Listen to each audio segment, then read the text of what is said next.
Profunda piedade e ao mesmo tempo resignação serena às infelicidades ligadas inevitavelmente à nossa pobre humanidade inferior, assim como os ódios públicos e particulares, a opressão dos povos e dos indivíduos, as guerras e os massacres. E não concede mais do que vago desdém às pequenas paixões, às pequenas disputas, a inveja dos indivíduos e as pequenas agitações dos diplomatas e dos políticos.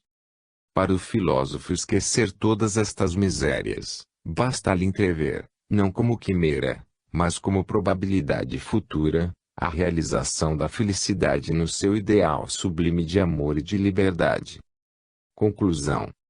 Esforcei-me por examinar fielmente a parte essencial do Espiritismo.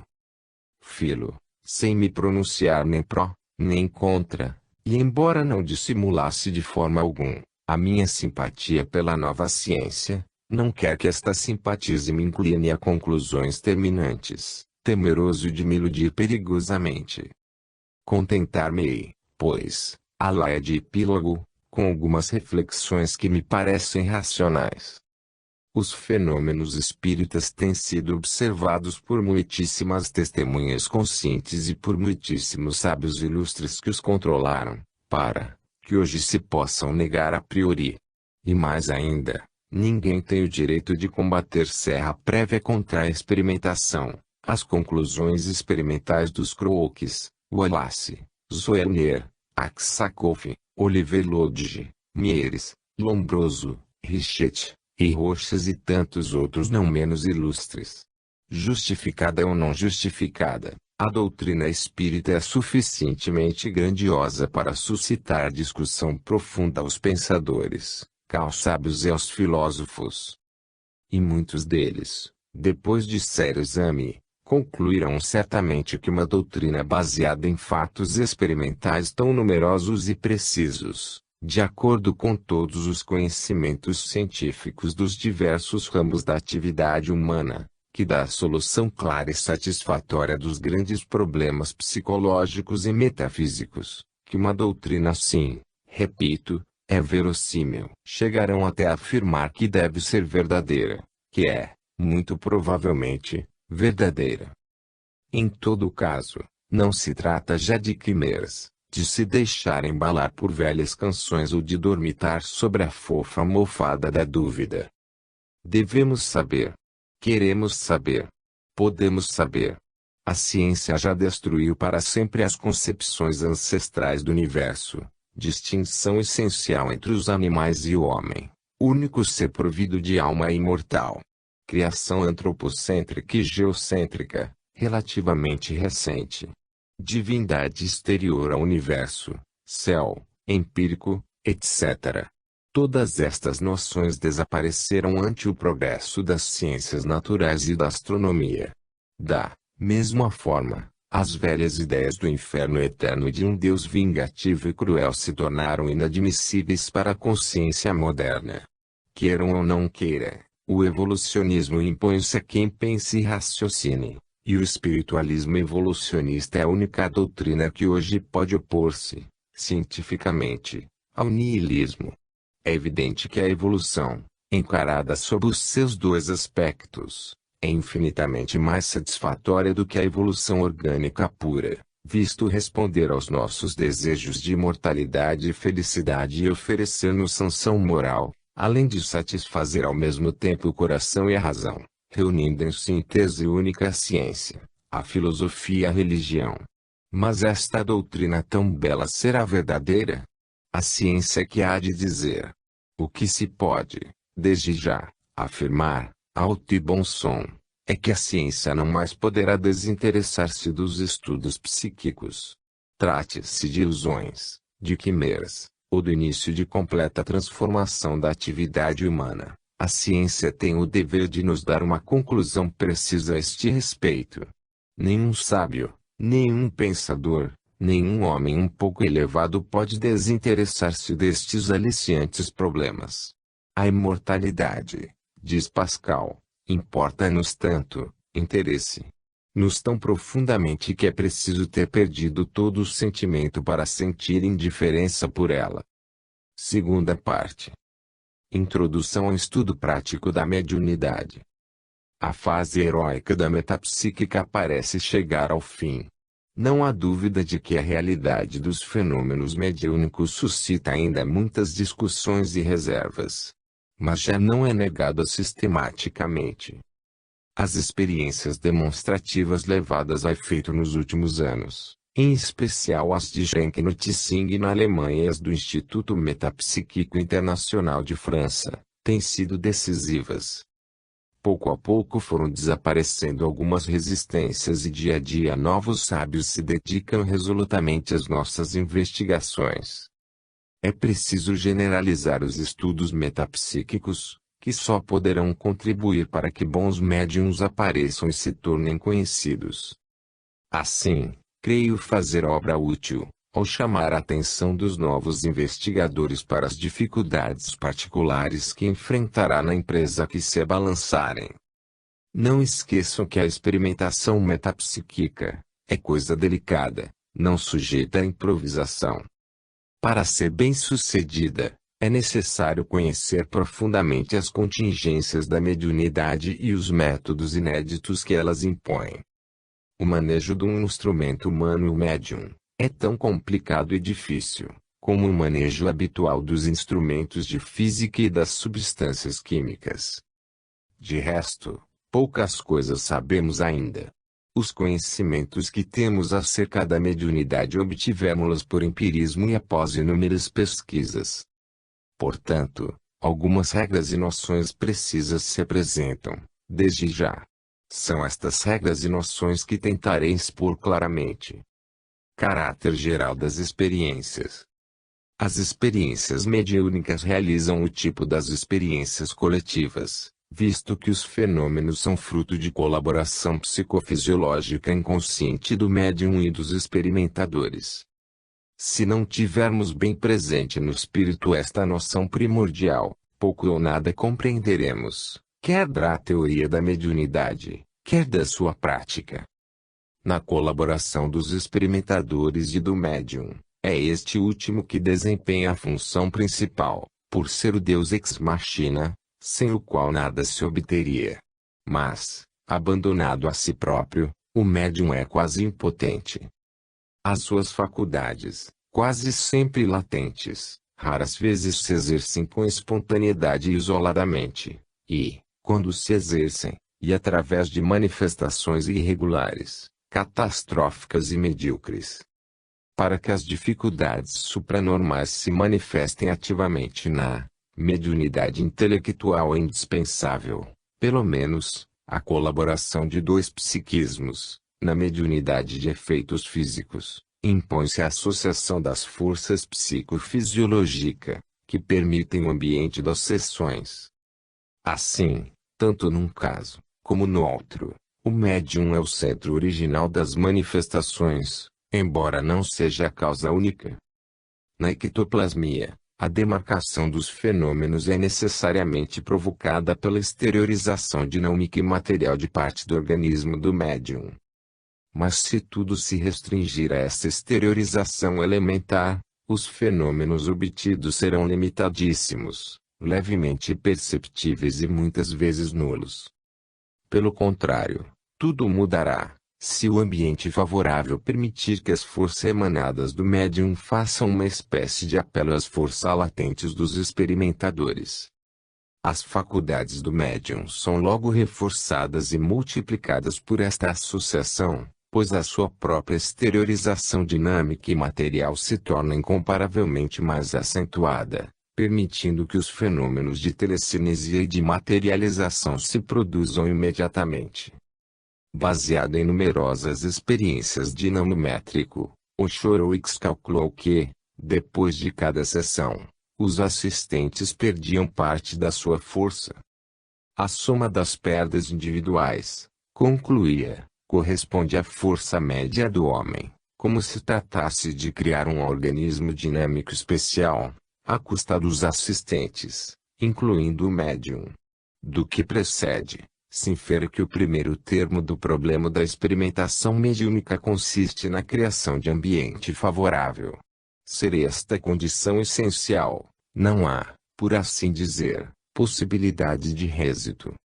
Eis, porque é inútil e absurdo esperar qualquer resultado de concursos, de desafios ou de prêmios oferecidos aos médiuns. Por muito fortes que estes sejam, ficarão reduzidos em potência, se os isolarem ou contrariarem, mercê da vontade de um júri hostil divergente. Da mesma forma, o exame do médium por comissões de estudo compostas por sábios mal preparados para a missão de que se investem, é das coisas mais aleatórias.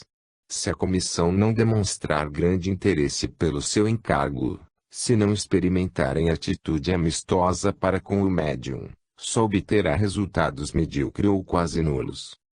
É, pois, errado fazer depender exclusivamente do médium o mérito de uma sessão feliz, ou unir possível in exercito. O mérito e a responsabilidade são sempre coletivos, e este critério aplica-se também às próprias experiências. Quando se empreende seriamente o estudo prático da mediunidade, é necessário considerar igualmente o médium e os experimentadores. Pois que a dura parte, nunca é demasiado insistir neste ponto, tem a mesma responsabilidade o sucesso ou no insucesso. O médium. Que é um médium? O médium é um ser, cujos elementos constitutivos mentais, dinâmicos, materiais são suscetíveis de descentralização momentânea. Nestes casos especiais, a tendência inata por a descentralização é reforçada pela prática da mediunidade, que vai tornando cada vez mais fácil e normal em estado primitivamente excepcional e anormal. Falei em tendência inata. Na verdade, a mediunidade é hereditária. Em todos os grandes médiuns que estudei até hoje, assim como nos clarividentes e nos passivos de ectoplasmia, nunca deixei de encontrar a hereditariedade, que é tanto mais direta, quanto mais oriunda dos antepassados ou dos colaterais. Mas existe sempre, e de tal forma precisa, que não pode ser negada. A mediunidade pode, então, descrever-se como dom hereditário condicionado por tendência à descentralização dos princípios constitutivos do médium. Esta noção da hereditariedade do dom mediúnico permite compreender, até certo ponto, a razão por que a mediunidade é tão rara no Ocidente. E esta, belo menos, a tese que eu ouvi sustentar na Polônia. Para os polacos, a Inquisição e os processos de feitiçaria usada na Europa Ocidental extinguiram ali, em grande parte, a raça dos médiuns. Entre centenas de milhares de pessoas condenadas à fogueira, durante muitos séculos, havia numerosos histéricos e poucos verdadeiros médiuns. A mediunidade subjetiva escapou, de certo modo, à destruição, mas a mediunidade objetiva, por mais fácil de revelar e mais impressionante para a imaginação, deveria ter sido pouco a pouco extirpada. Neste ponto a obra da Inquisição e dos processos de feitiçaria teriam obtido resultados importantes nefastos para a ciência e para a verdade. Na análise deste dom mediúnico surgem duas questões importantes, do ponto de vista prático e do ponto de vista teórico. A mediunidade costuma revelar-se muito cedo e espontaneamente, como as faculdades artísticas. B. A mediunidade é de essência única, não obstante a diversidade de suas manifestações. Quanto à primeira, podemos dizer que assim o prova a observação. Todos os grandes médiuns têm sido médiuns desde tenra idade e assim permanecem durante a vida. Abaixo deles, há passivos e faculdades psíquicas mais atenuadas, os quais se contam em grande número. As evoluções de suas faculdades dependerão da prática de suas tendências especiais, quer se trate da criança médium ou da criança artista. Quanto à segunda, vê que, aparentemente, nada há de comum entre a clarividência e a ectoplasmia. Contudo, elas são da mesma essência. Em primeiro lugar, todos os médiuns, subjetivos ou objetivos, têm a mesma psicologia, sugestibilidade, hipersensibilidade, instabilidade de gênio, caráter caprichoso, cólera, etc. Além disso, a observação demonstra que as faculdades de clarividência e de materialização podem às vezes coexistir e alternar com frequência. Um exemplo de faculdades físicas e psíquicas simultâneas é o médium Frank Kluski, cuja clarividência, manifestada pela escrita automática, chega a causar espanto. Frank é o que se pode chamar um médium universal, o rei dos médiums contemporâneos. Todavia, esta coexistência é rara. Na maioria dos casos, há alternância nítida entre a mediunidade intelectual e a mediunidade física, de que passo a citar 3 exemplos típicos. A médium Eva. A médium Eva Carriere tem obtido fenômenos intelectuais notabilíssimos, em determinadas épocas da sua existência.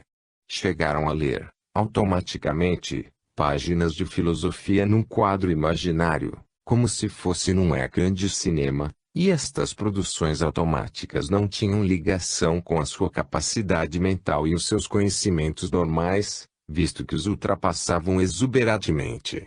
Era interessantíssimo, mas, durante esta fase da sua mediunidade, as faculdades de ectoplasmia desapareceram por completo. B. Quando era adolescente, o grande clarividente Stepan Soyinki, vê-lo-emos, depois, na sua biografia, produziu fenômenos extraordinários de telecinesia, mas a sua clarividência sofreu grande eclipse, em todos esses períodos de tempo. C. Madame Silbert, de Grasse, tinha sido sempre uma verdadeira clarividente, sem, todavia, revelar qualquer faculdade física. Pois, há coisa de 5 ou 6 anos, 1918 a 1919, frequentou sessões espíritas durante alguns meses e tornou-se admirável médium de efeitos físicos. Mas, ao mesmo tempo, perdeu a clarividência. A verificação destes fatos tem grande importância. Sob o aspecto teórico, provam que, no princípio, a mediunidade é única. Qualquer médium na flor da idade é médium universal, suscetível de todas as potencialidades. Depois, especializa-se, mercê de afinidades pessoais ou de tendência hereditária, é levado a exercer apenas esta ou aquela faculdade e perde virtualmente a outra. Mas esta especialização nunca é absoluta, nem definitiva. Contudo, é raro que a mediunidade de efeitos físicos e a mediunidade intelectual se manifestem simultaneamente, no indivíduo. É necessário escolher uma ou outra, pois ambas parecem absorver todas as forças do passivo. Sob o aspecto prático, as verificações citadas podem habilitar-nos a educar racionalmente os médiuns. A mediunidade intelectual é muito mais frequente do que a mediunidade de efeitos físicos, pelo menos no Ocidente. Como acabamos de ver, é possível transformar um médium clarividente num médium de materializações, trabalho este que é tanto mais fácil, quanto mais novo ele for, o que não quer dizer que seja impraticável no indivíduo já idoso a questão de paciência e de tempo. A primeira condição de êxito parece residir na supressão do exercício da clarividência. Não falo da educação racional dos médiuns, por me faltarem ainda os elementos indispensáveis a esse estudo. O engenheiro Lebedzinski, de Varsóvia, que examinou muitos passivos, atribui grande importância às suas tendências especiais.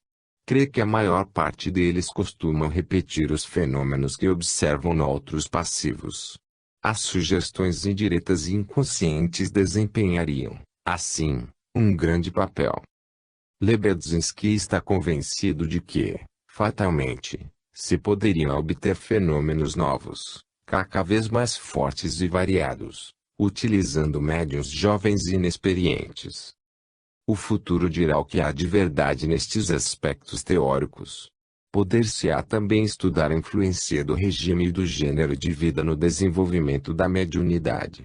Parece que os orientais submetem os passivos a regime vegetariano puro e eles impõem uma existência que faz lembrar a das vertais na antiguidade, e chegam mesmo a pretender que os experimentadores observem certas condições de vida e certos processos empíricos. Quais são as condições de bom rendimento do médium? A. O médium deve gozar boa saúde. Qualquer indisposição, mesmo ligeira, atenua suprime momentaneamente as suas faculdades. O grande médium Kluski já eu vi completamente paralisado, em virtude de coriza ou dor de dentes. A fadiga muscular ou mental, o esgotamento nervoso, abuso de sessões, excessos genitais, uso imoderado do álcool, uso de estupefacientes, insônia, etc., produzem a mesma ação inibitória. B. O médium deve ser alegre. O médium é sensitivo. Sente as menores impressões morais, com intensidade excessiva. Por isso, os experimentadores devem esforçar-se por captá-lo, testemunhando-lhe a maior e mais dedicada atenção, tratando-o como colaborador e amigo.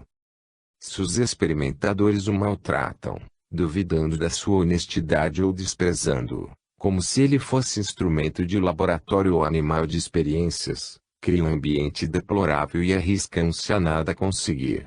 Repito, a simpatia entre o médium e os experimentadores é condição indispensável ou quase indispensável para o bom êxito dos trabalhos. A ironia e o escárnio ainda são mais prejudiciais do que a malevolência e a falta de diplomacia. Os cuidados materiais e morais, bem como a tristeza e as preocupações, são igualmente prejudiciais. C. O médium deve ter confiança nos experimentadores. Podem propor-se ao médium todos os controles imaginários, mas é conveniente explicar-se-lhe tudo com clareza e fazer-lhe compreender o objetivo e as modalidades. O médium é desconfiado por instinto e tem a impressão desagradável, angustiosa e perfeitamente justificada de que, durante o transe, será abandonado, sem defesa, aos experimentadores, e por isso receia medidas intempestivas ou maldades capazes de o ferir ou de o fazer sofrer, sobretudo quando os não conhece bem. Vê-se em torno de instrumentos estranhos de investigação e exame ou qualquer material de laboratório, receia experiências dolorosas para ele, cuja desconfiança aumentará na razão direta da sua ignorância. Um exemplo muito simples mostrará quanta legítima é esta desconfiança. A coisa mais frequente, numa sessão de ectoplasmia, é um experimentador inadvertido tirar bruscamente uma lâmpada elétrica do bolso e projetar a luz sobre o médium. Que sucede, neste caso? O médium desperta, arrancado, brutalmente, do seu transe. Se houvesse ectoplasma, isto é, substância exteriorizada do organismo do médium, seria absorvida bruscamente e sem transição. Esta reintegração brusca é sempre acompanhada de grande abalo nervoso, doloroso e esgotante. Qualquer incidente desta ordem fatiga infinitamente o médium e, muitas vezes, chega a suprimir-lhe as faculdades, durante meses. Note-se que o choque doloroso é função, não da intensidade da luz projetada, mas da sua duração. Um relâmpago forte de magnésio que apenas dura uma fração de segundo, abala muito menos o médium, que a projeção de uma lâmpada de algibeira, destinada a observar o passivo. Eis que é preciso saber.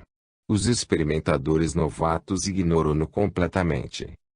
Com mais forte razão, as explorações brutais ou ato de agarrar formas materializadas, etc., repercutem o sistema nervoso do médium, dando a impressão de golpes ou pancadas, extremamente dolorosos. Se o médium, com razão ou sem ela, tem medo destas coisas ou de outras semelhantes, adormece mal ou não adormece. O transe é incompleto ou nulo e a sessão é defeituosa. D. O médium deve estar à vontade. Desde que o controle seja efetivo e absolutamente satisfatório, não deve prejudicar o médium e nada lhe impedirá de adormecer. O estado de transe ectoplásmico consiste num estado hipnoide pouco profundo e instável, que as ações intempestivas ou desastradas dos controladores podem aniquilar ou esterilizar. Tanto para o controle, como para a comodidade do médium, as duas considerações vão aqui juntas. É sempre bom que antes da sessão, troque o vestuário habitual por outro, quente e amplo. A temperatura da sala deve ser relativamente elevada, mas sem exagero. As outras condições podem variar, segundo a NS hábitos do passivo. Uns adormecem melhor em jejum e outros após a refeição. Em todas as condições secundárias e quando se examine o passivo, é preciso não esquecer a sua maneira natural de produzir os fenômenos. Os experimentadores. O número dos experimentadores pode variar um pouco, segundo os médiuns. A média é de 4 a 7. A idade e a saúde desempenham um papel importante. É indispensável que metade dos assistentes não sejam muito idosos. Uma assistência de velhos seria absolutamente defeituosa. Quanto mais novos forem os assistentes, melhores serão as experiências. Todos os experimentadores devem ser saudáveis e ter boa disposição. Se qualquer deles estiver indisposto, fatigado ou grandemente preocupada, deve afastar-se dos trabalhos. Os assistentes, por seu lado, devem simpatizar entre si com o médium. A presença ali de elementos antagônicos e divergentes causará perturbações e estorvo. Esta simpatia recíproca dá origem à harmonia coletiva favorável. O mesmo sucede, relativamente à homogeneidade constante do grupo. Os assistentes devem ser passivos, pouco importa que sejam crentes ou cépticos, mas é muito mal que sejam hostis.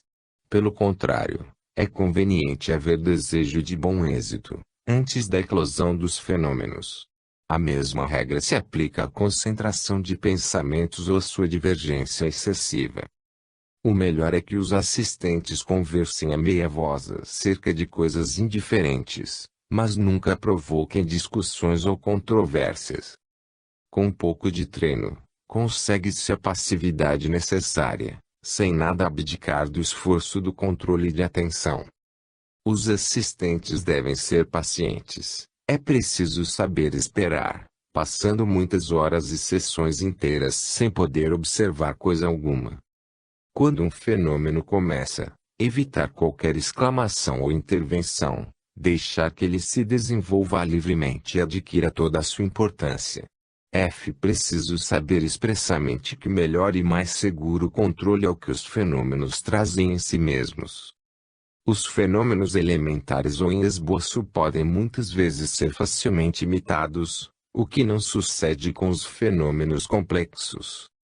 Para melhor compreensão, vou expor alguns exemplos. Se tratar de telecinesia, basta o leve deslocamento no objeto que esteja ao alcance dos membros do médium, para deixar entrever a fraude, seja qual for o controle empregado, mas um grande deslocamento, como o transporte da mesa a muitos metros de distância do médium, ou a mudança de uma cadeira, colocada primitivamente fora do alcance deste último, para cima da mesa das experiências, passando sobre a cabeça dos assistentes, não serão susceptíveis de reproduzir por qualquer truque. Tratando-se de ectoplasmia, é lícito incriminar a regurgitação ou outro processo de fraude, desde que não se trate da ectoplasmia esboçada.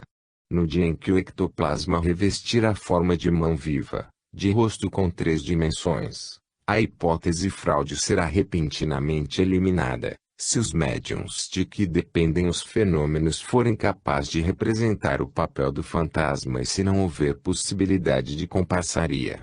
Os grandes fenômenos de ectoplasmia trazem consigo o seu controle, porque só poderiam ser imitados pela ação de um comparsinado. É mais fácil do que prevenir esta fraude. Para mim, o método que uso é muito simples. Despreocupo-me sistematicamente de todos os fenômenos elementares, não me ocupo de nenhum deles. Não perco tempo a investigar se, apesar do controle, teriam ou não sido fraudulentos. Desde que um fenômeno elementar desse origem a que o julgassem susceptível de ter sido produzido fraudulentamente, seria como se não existisse. Só me preocupo com fenômenos que não podem ser imitados por qualquer truque, nas respectivas condições de controle. Os experimentadores devem saber controlar. É preciso não imaginar que isto se aprende sozinho ou que se improvisa. Os experimentadores inexperientes devem sempre se submeter à direção de um colaborador competente. Ora, os sábios novos que vieram à metapsíquica têm deplorável tendência para desprezar o trabalho dos seus antecessores. As consequências deste erro de lógica são desastrosas. É desnecessário dizer que em nenhum ramo de ciência se procede assim. Em toda parte e sempre, quando se trata de fatos que ainda se não conhecem, o sábio começa por estudá-los, e se deseja experimentar, submete-se a rigorosa aprendizagem, gordo pelos seus predecessores. Em metapsíquica, verdadeiro mundo às avessas, gira tudo de outra maneira. Os sábios começam a experimentar sem nada quererem conhecer. Não só ignoram, e às vezes totalmente, a obra dos seus antecessores, mas ainda chegam a pronunciar-se contra eles. Resultado fatal, mau êxito retumbante ou perda de tempo em incessantes tentativas. Isto não é erro que os principiantes não possam cometer. Na maioria dos casos, felizmente, estes erros só podem prejudicar as sessões. Mas não me admirarei, se, uma vez ou outra, tais erros produzirem consequências mais graves, que se refletirão na saúde e até na vida do médium. Chego agora a 2 parágrafos particularmente importantes, o das medidas de controle e o das fraudes mediúnicas. O controle. A iluminação das sessões. Uma das grandes dificuldades das experiências de ectoplasma diz-se que provém da ação nefasta da luz sobre a produção dos fenômenos. A luz parece causar dano de 2 maneiras. 1. Incomodando e perturbando o transe do médium. 2. Contrariando os processos da materialização. Por estes 2 motivos, a ectoplasmia é tanto mais difícil de obter, quanto mais intensa for a luz. Esta ação prejudicial acentua-se mais nas primeiras fases do fenômeno.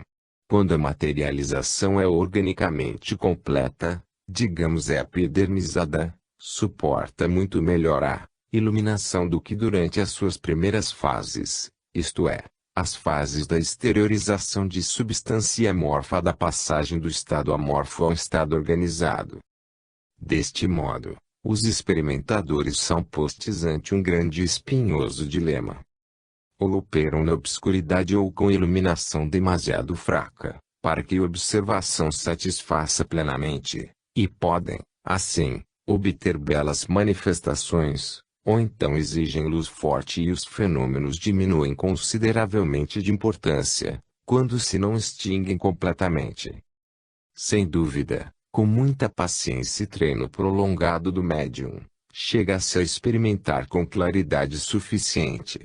É o que Bisson, por exemplo, chegou a obter com Eva Carriere. Mas, em todo caso, a relação inversa entre a intensidade da iluminação e a perfeição das materializações. A ação prejudicial da luz sobre as formações ectoplásmicas nada tem de surpreendente. Sabe que a luz é nitidamente abiótica para os micro-organismos e que parece até estorvar a organização das formas primordiais de vida.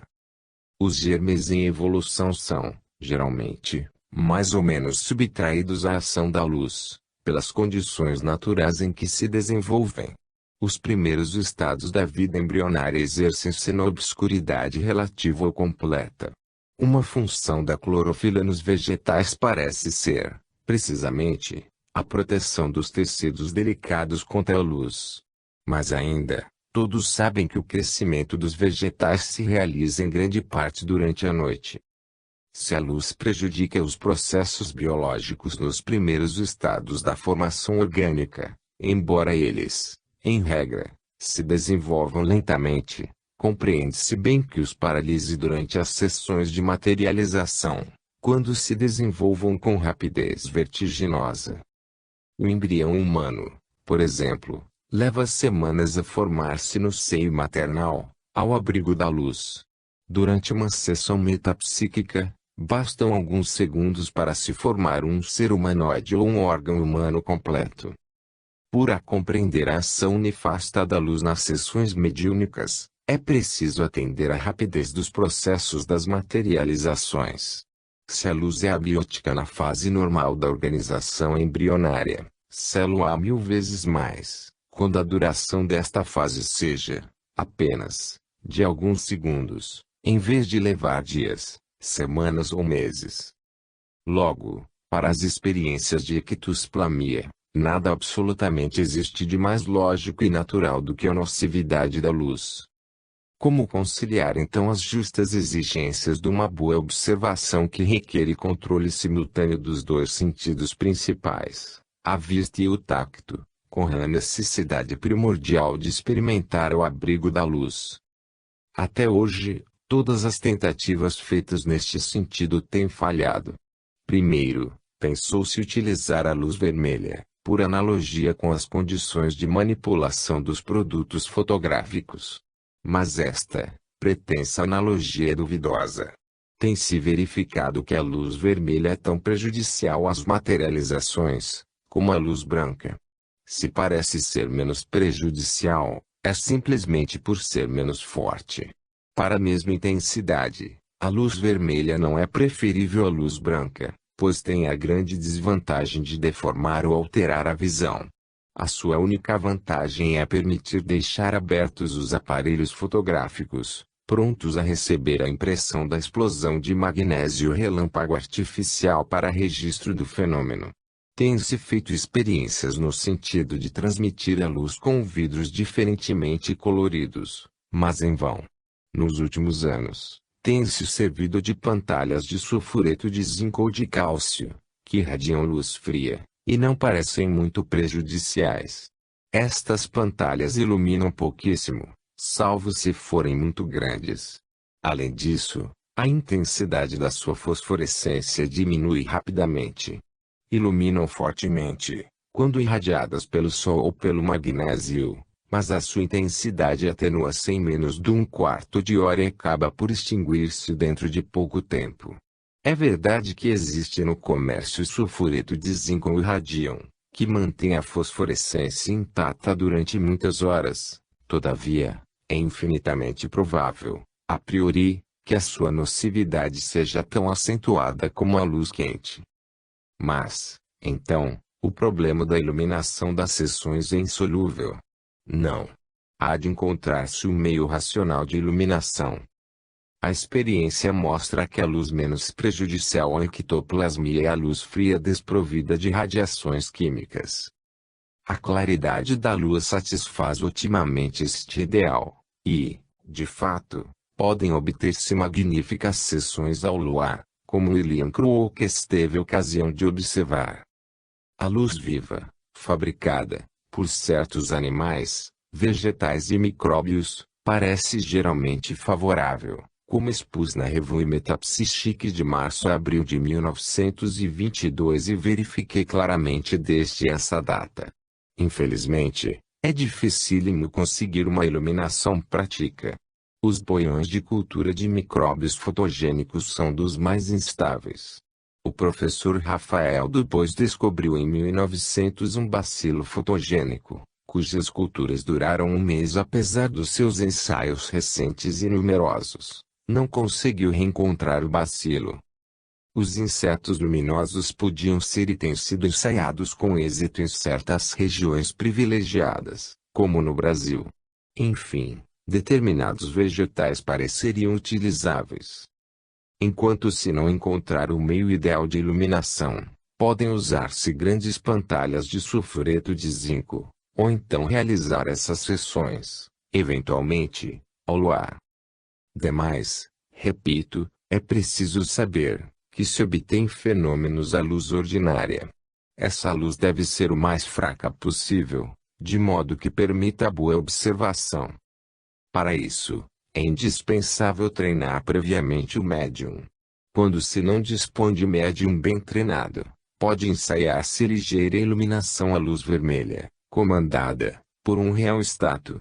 Espera-se que o transe seja completo, para aumentar a luz, lenta e progressivamente, até se obter suficiente visibilidade. Em todo caso, é preciso não dirigir a luz para o médium, que só deve ser iluminado por raios refletidos, luz indireta, e cuja região dorsal deve ficar sempre na sombra. As medidas de controle. Estas medidas têm por fim libertar os experimentadores dos truques de prestidigitação.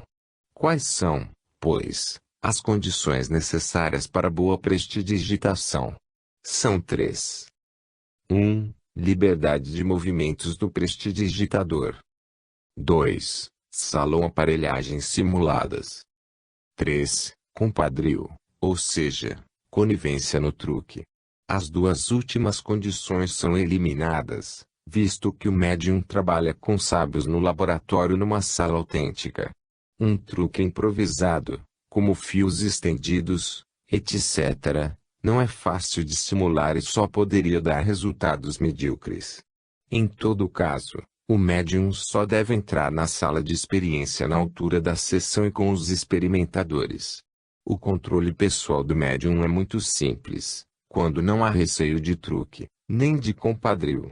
Antes de qualquer coisa, é preciso despir o médium e mandar-lhe vestir um fato pertencente aos experimentadores e que tenha sido examinar por eles. Não é absolutamente necessário que seja um mailote. Qualquer pijama sem bolsos, amplo e quente, parece-me suficiente. O médium deve vestir-se no meio de 2 experimentadores, pelo menos, na sala de sessões. O controle principal, essencial do médium, está em prender-lhe as mãos. Digo as mãos e não os pulsos.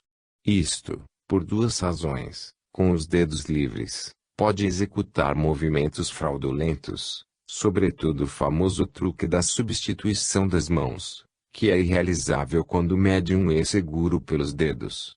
Com efeito, o médium fraudulento pode facilmente levar os assistentes a tomar o punho direito pelo punho esquerdo e vice-versa.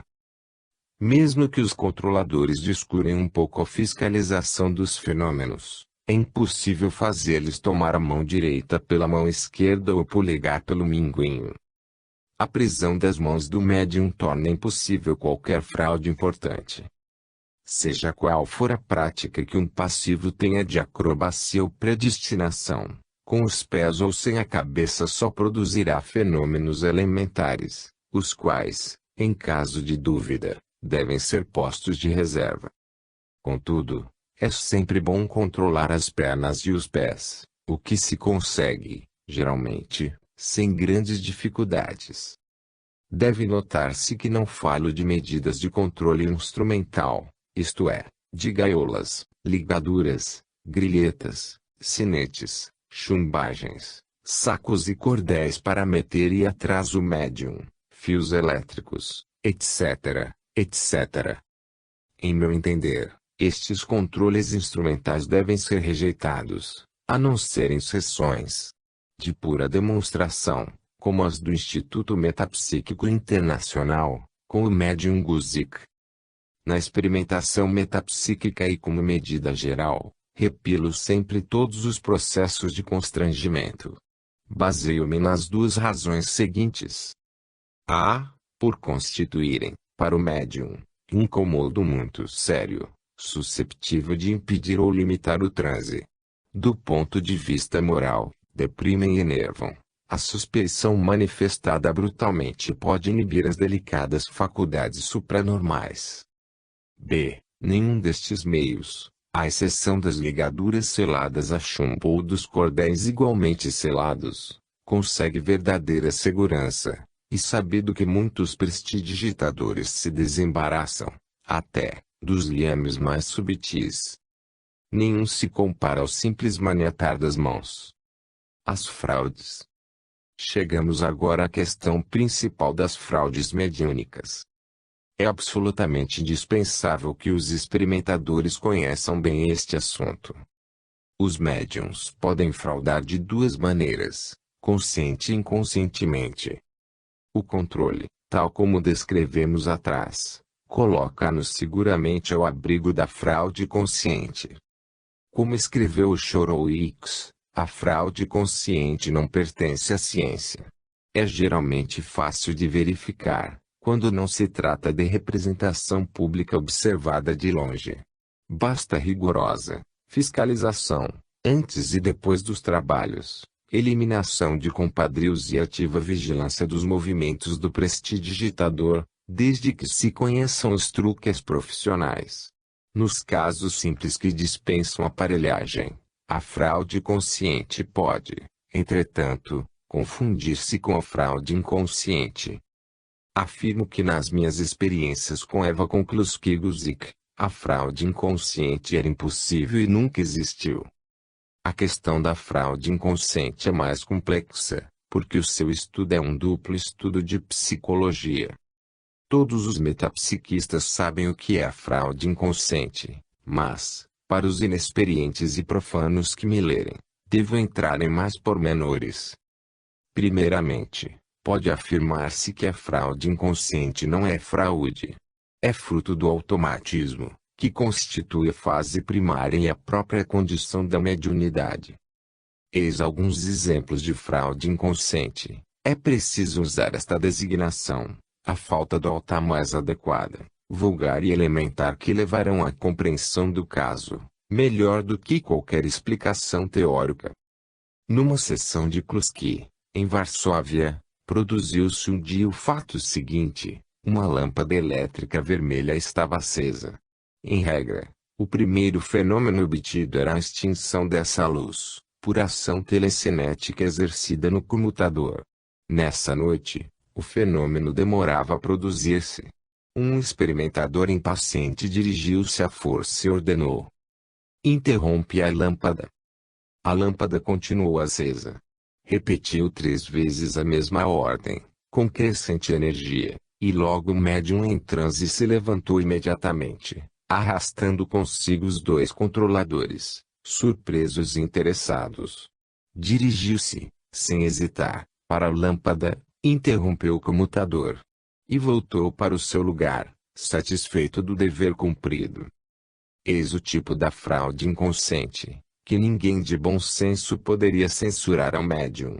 Este último tinha obedecido, simplesmente, à sugestão. Como fenômeno esperado se não produzia pelos meios anormais, produziu ele pelos meios normais. O médium estaria também inocente se, em condições análogas, deslocasse um objeto com as mãos ou com os pés, erguesse a mesa, etc. Eis outro fato elementar, contado por Horowitz: vi médiuns bater com o punho na parede, em frente de testemunhas, pretendendo insinuar que era o espírito quem batia. Um estudante de direito, médium insignificante, deu a si próprio uma bofetada, à vista de toda a gente. Não estava em transe permanente e obstinava-se em convencer-nos de que fora o espírito de Xantipa, mulher de Sócrates, quem lhe infligira a admoestação. Na verdade, são coisas bem desempenhadas, mas são fatos psicológicos que é preciso conhecer, antes de entrar no estudo do mediunismo superior. A fraude inconsciente é simplesmente a consequência da anulação, pelo transe, da vontade da consciência do médium e do automatismo que daí resulta. Não vale a pena dizer que a fraude inconsciente pode ser complicada e hábil, mas, na maioria dos casos, é infantil.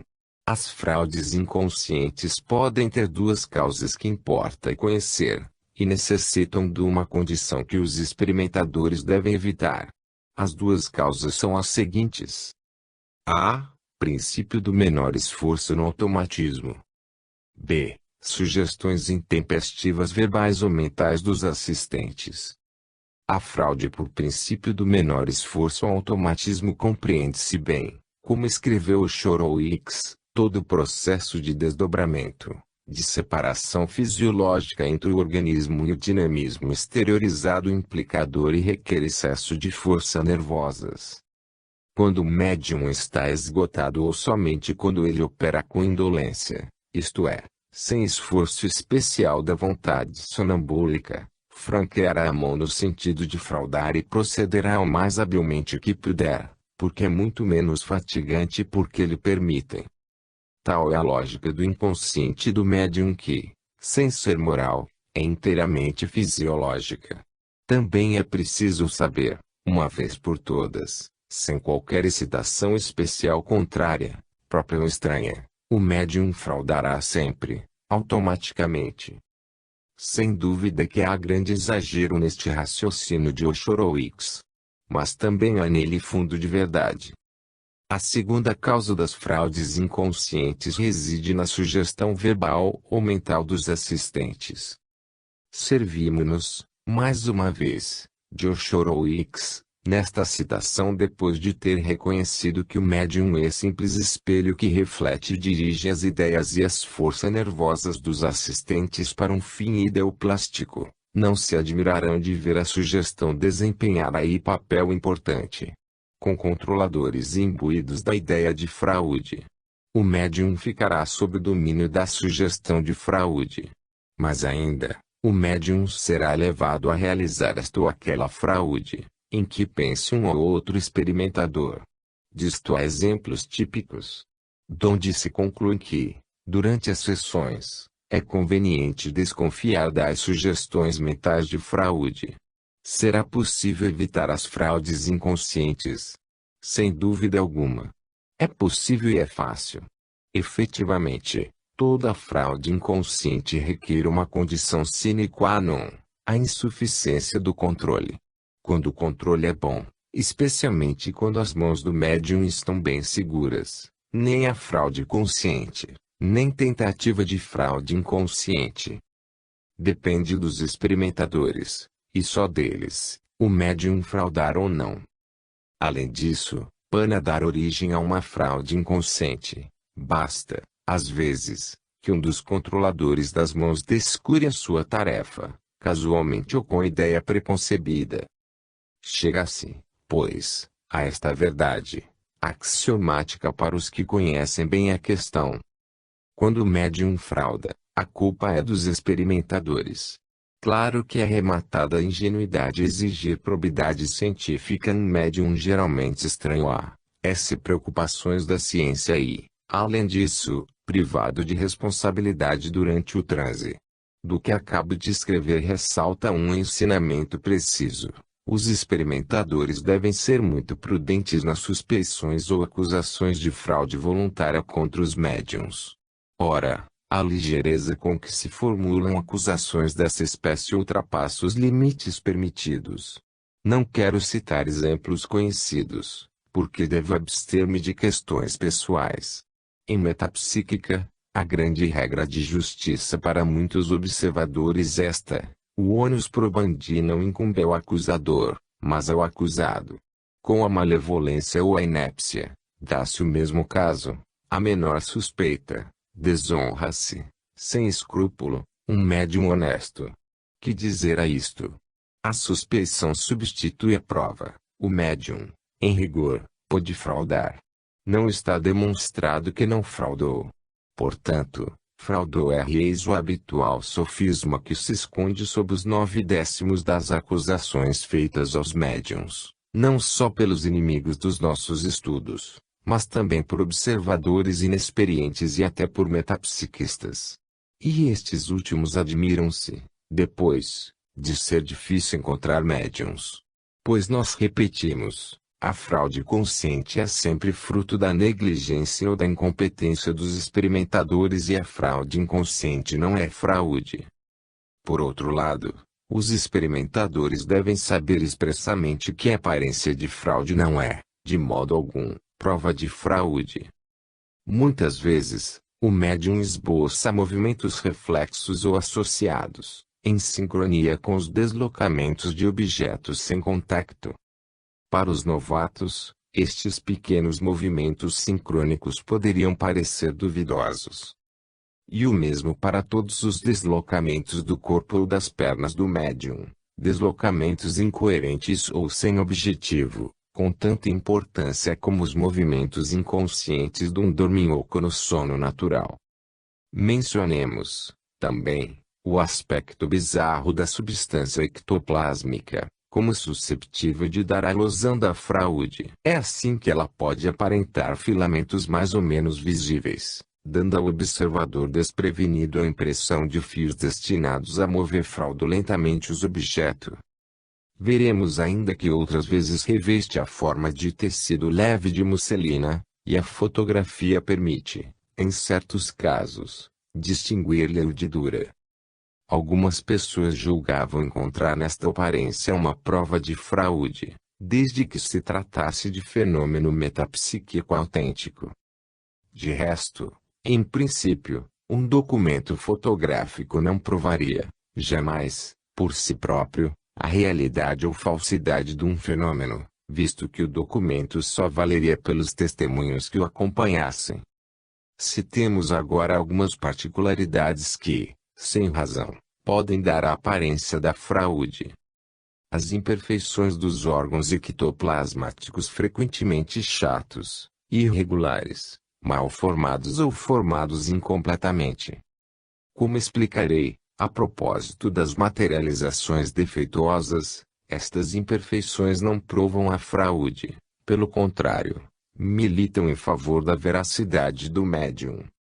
Consideração paradoxal mais importante ainda, a perfeição dos órgãos materializados ou a sua imperfeição podem dar aos experimentadores inexperientes ou mal intencionados a mesma ilusão de fraude. Estes observadores veem um objeto ser removido por mão perfeitamente formada e viva, a sua primeira impressão é naturalmente que se trata da mão do médium. Enfim, é uma circunstância de fato que os experimentadores devem conhecer bem, visto que podem coexistir na mesma sessão fenômenos autênticos e fenômenos inconscientemente fraudulentos. A verificação dos segundos não prova, de maneira nenhuma, a inexistência dos primeiros. Melhor, ou pior ainda, é ver uma sessão começar por movimentos de fraude automática e inconsciente do passivo e acabar por fenômenos de bom quilate. Horowitz aconselhava que não se forçasse demasiadamente o controle no princípio da sessão. Com a médium Eusápia, não se fazia caso dos primeiros fenômenos. Entendia que esses primeiros fenômenos, de treino e seleção, não tinham importância. A razão disto é fácil de compreender. A primeira fase da mediunidade é constituída por automatismo ativo, psicológico e muscular. Consideremos, por exemplo, um indivíduo com faculdades mediúnicas deficientes e não desenvolvidas, a treinar nas sessões, e ver-se-á que as primeiras manifestações que obtiver serão sempre e em todos os casos movimentos automáticos inconscientes. Assim, colocando a mão sobre a mesa das experiências, imprimir-lhe-á movimentos, que ele afirmará, categoricamente de boa fé, não produzir. E, contudo, pela contração dos músculos e elevação dos tendões, todos verão que é ele, sem dúvida, o autor incontestável dos movimentos. Mas, se esta pessoa continuar os exercícios, a mediunidade desenvolver-se-á e a exteriorização torna-se possível. O automatismo muscular dará lugar à tecinesia. Da mesma forma, em sessões com bons médiuns, esta regressão pode observar-se, e observar-se muitas vezes, na primeira fase da mediunidade, sobretudo no início dos trabalhos. Neste momento e desde que se suprimir o automatismo inicial, o desenvolvimento natural dos fenômenos poderá ser impedido por controle absoluto que imobilize inteiramente as pernas e os braços. Daí, o erro tão frequente das pessoas não familiarizadas com os nossos estudos e até numerosos metapsiquistas, o qual consiste em acusar a boa-fé do médium e suspeitar da realidade dos fenômenos baseados no efeito inibitório do controle, em muitos casos severíssimo. Ouvem-se, então, repetir estas frases tremendas. Sem controle, belos fenômenos. Controle incompleto, fenômenos intermitentes. Controle absoluto, nenhum fenômeno. Ora, isto é falso, radicalmente falso. Todos os metapsiquistas têm obtido magníficos fenômenos, sob absoluto controle. Mas, o que é verdade, o que é preciso saber, é que o controle não deve ser cego, idêntico em todos os casos e em todos os períodos. O controle deve ser inteligente, flexível, racional e adequado às circunstâncias. Uma controle